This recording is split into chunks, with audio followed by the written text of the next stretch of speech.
आपको विश्वास नहीं होगा, चूहों ने इस मूर्ति को बुरी तरह से डैमेज कर दिया था और मैंने फिर इसको रिपेयर करने की पूरी कोशिश करी। सबसे पहले मैंने पेपर को पानी में भिगो के और उसमें थोड़ा सा फेविकोल मिला के इसको पूरी तरह से ढक दिया। उसके बाद वाइट सीमेंट में फेविकोल और पानी का पेस्ट बना के और इसको जो है रिपेयर करने की पूरी कोशिश करी है।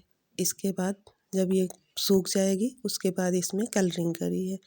आप लोग पूरा देखिए और लास्ट में बहुत ही सुंदर बन के तैयार हुई है। पूरा एंजॉय करिए। राधे राधे।